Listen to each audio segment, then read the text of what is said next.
Hi, this is Brian Jaques, Rakkety Tam, chapter 35, with a bunch of hares and some water. A bunch of bad guys getting washed away by water. So let's dive into today's chapter and continue our journey through Rakkety Tam. Fortune, they say Fortune's the valiant, though not always, for Dame Fortune's a fickle lady.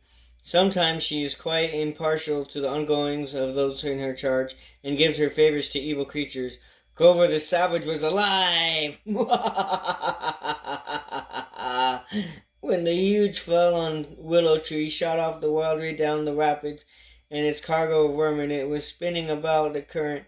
On and on it carried revolutions crazily. The vermin clung on with fang, tail, and claw, their screeches and screams drowned out by the ever-increasing roar of approaching waterfall. Gulo logged himself between the roots, enveloping a boiling white spume as he grasped limber taproots fiercely. Just ahead of them, he spied the dead end of the rapids. There was maddening waters were transformed into a cataclysmic torrent. A fearful howl ripped from his mouth as the tree went round and round like a top headed for destruction. Whoomp! Suddenly he was almost dislodged from his perch. The tree trunk and timberlake struck lengthwise across the towering rocks, right on the brink of the cascading deluge. Goon swayed perilously, but held on to the roots, whilst all along the trunk vermin were knocked loose by the shock of illusions. Yar! Ooh! Erwin and White Foxes hurled off in mid-air. Down, down, down they plunged into the seething curtain of water spray. Gulo gritted his fangs, seeking a firmer pawhold. The willow creaked and groaned as he moved. Crashing torrent slowly pushed it forward, and Erwin, close to the wolverine, stretched out his paw for help. He vanished with a wail of despair as he grasped the leader's football, only to have Gulo kick him off angrily. Self-deprivation was uppermost to Gulo's mind. He had to act swiftly or die. With the mighty bound, he flung himself from the spreading roots, landed awkwardly on a crag, and protruded from the left bank, sliding over onto a slippery ledge. The beast watched the willow being swept further ahead. Gulo bellowed at the small group of vermin closest to the roots. Jump, fools! Jump or be killed now! In a blind panic, the vermin released their holds on the log and cave, leaping and stumbling along it. Only 8 made the rocks. Others, who were still being nerving themselves for the leap, met their demise when the furious currents pushed the willow over the brink and off into the awful void. The survivors lay on the wet, moss-covered bench, wide-eyed with shock and speechless with terror. Gulo broke through their fear with the harsh command, "Follow me, or I'll be following you, or you'll be following them." Knowing that the wolverine never made empty threats, they scrambled along the slippery ledge in his wake. By the early evening, they made the top of the rocky canyon, tumbled exhaustion into firm ground. There, Gulo the Savage was left with his army, fell dripping to the woodland floor amid the welter and stream water and slathering sweat. No fires were lit, no food searched for, sobbing in with weariness. They collapsed into deep sleep, punctuated throughout the night by whimpers and wails that they dreamt of being hurled into the endless depths and smashed into pieces of the rocks below. The thunderous boom of the mighty falls echoed through the rocky canyons to reinforce the stark terror of their nightmares. The morning was halfway gone, and Gulo blinked his eyes and stirred. Rising, he kicked his small band into wakefulness, ordering 2 kindle fire and 4 others to forage for food. The 2 remaining, a scrawny female ermine called Doge and the male white fox named Hurag, stood frozen awaiting Gulo's commands. He nodded to the ermine. "Climb your tall tree and tell me what you can see." The wolverine stared at the fox, who shivered uncomfortably. "Thou art captain now. Have ye a name?" Oh, sorry, that was the wolverine. "Thou art captain now. Have ye a name?" The fox gulped up. "Herrig, mighty one." The Gulp spoke alone to himself, and Herrig stood stiff in attention. "We will go to Redwall Place, and we will have eaten." leaving the new captain staring after him, Gula wandering off amid the trees, talked to himself aloud. It does not finish here, Asgar. My brother, I will find they mayhap. My captains already have. Doubtless they have conquered the Redwall place and have thee bound in some cellar awaiting my arrival. Ha ha ha ha! 'Twill be so, I know it. Excuse me. A white fox came into the camp carrying firewood. He began stacking it and settled it still to tinder over some dry moss. Hurrah crouched down beside him, whimpering, "Listen, can ye hear? Gulo, methinks his brain is snapped. He talks to himself and laughs like a mad beast." The other fox, far older than Herrick, murmured defiantly, "Have you only just realized that? I served under both brothers, yea, and the father. They all three are crazed, though methinks Gulo is the maddest of the lot, and the most dangerous. Keep thy mouth shut and avoid his eyes. You might live longer that way. Now leave me to my work." Herrick stayed crouching beside the elder. "This is a fine, warm land of plenty Gulu has brought us to. We may not but strife and hardship whilst we've been here. Methinks the bodies of our comrades are scattered all across these fair lands." The old fox could sense which Herod's conversation was going. He watched a spiral of blue smoke transform into a pale tongue of flame as he breathed on it gently. He looked around and checked that Gulu was not within earshot. "Hear me now, young one.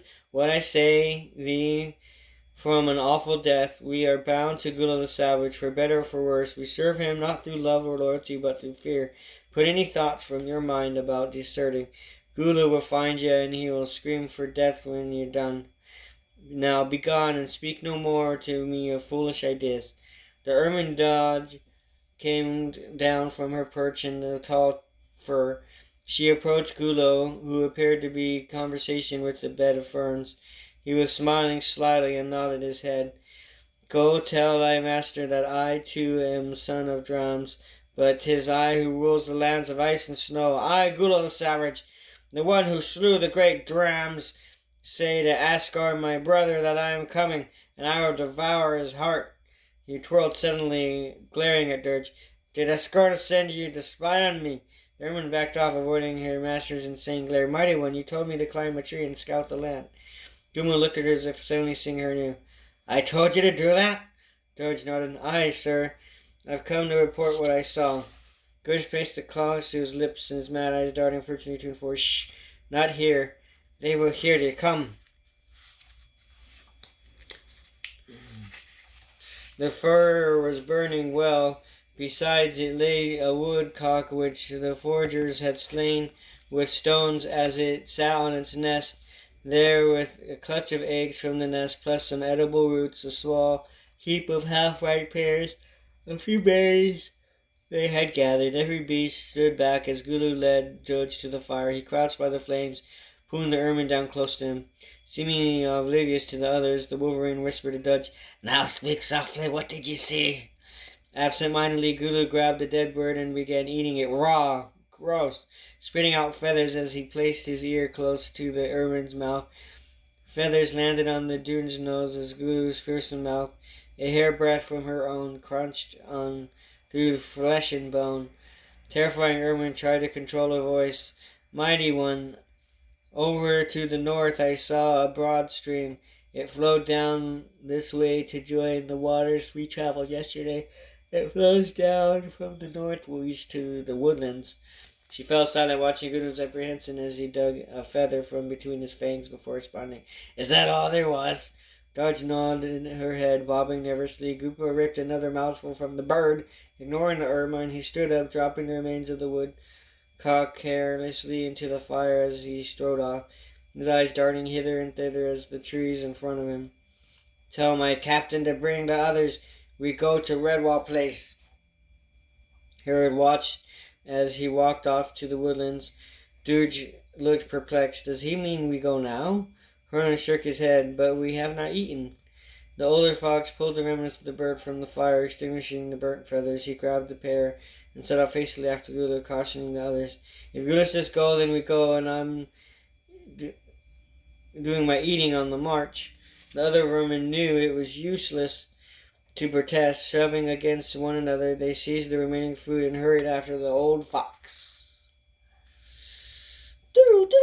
Morning had ended when they reached the banks of the broad stream. The place had been furious, and the vermin were panting for breath. Sometimes they had to run to keep up with Gulo. Other times they were a swift jog as he trotted in front of them, wagging his paw and rocky outcrops, speaking to them as though they were living creatures. Tell him he cannot hide from me. The walking stone is mine. By right, thy days are numbered, brother. Without warning, Gulo halted on the stream brink and smiled. 'Tis pleasant here, don't you think? The old fox nodded. Aye, pleasant, lord. The wolverine lay down amid the moss and sunny, where he curled up and promptly went to sleep. The others watched him in puzzlement. The old fox shrugged, with his face expressively silent, as he beckoned them to follow the leader's example. With a collective sigh of relief, the weary vermin settled down to sleep. Serene summer afternoon pervaded in the area. It was, as Gulo had remarked, pleasant. Over the smooth-running broad stream, dragonflies patrolled in the iridescent wings. Mayflies basked with rush of stalks, whilst yellow brimstone and swallowtail moss grazed among the late-flowering hawthorns. Osiers spread their variegated shade over the bank moss, creating dappled patterns and stirred by the warm, gentle breeze. A kingfisher swooped over the water, glinting like a bejeweled brooch. The cooing of distant wood pigeons blended with the small bird song on the background. Old Fox slept on, dismissing the thought of Gulo actually having described the scene as pleasant. The wolverine had never commented on the nature of beauties, but his mind was crazed, so the old fox absolved him from this temporary lapse. Noon shadows were lengthened when the vermin arose. Gulo was already awake and seemed in good humor. He sat watching the head of Harag drifting away on the broad stream current. He killed him. Without turning, the wolverine spoke to his remaining followers, the usual shouting and snarling absent in his tone. I knew that one was going to run, so I stayed awake and watched him until he made one foolish move. He turned to Dodge and explained almost apologetically. Gulo was to make examples of his warriors to follow. Do not you think? Toto, robbed of words, the ermine could only nod. As Gulo surveyed his remaining 7 followers, his eyes glittered evilly. He rose and continued the march, calling to them, Now that we are rested, we will carry on through the night until dawn. Methinks we will soon sight the Redwall place. Behind them, the broad stream placidly flowed until the evening. The bank where they had camped restored to its formerly serenity, as though murder had never occurred there. A pleasant place. The old fox tramped on through the long night hours like rest, and was afraid not to keep up or to fail behind through tiredness. Truly, Gulo was mad, who in his right mind would slay a warrior from a force to severely diminished. But now no beast would even think of deserting. The old fox bit down hard on his lip to keep himself awake as he stumbled onward, reflecting it was sorely lesson enforced by a beast made cunning by madness. Alright, tune in next time to chapter 36. Please like and subscribe. Love you guys. Bye-bye now.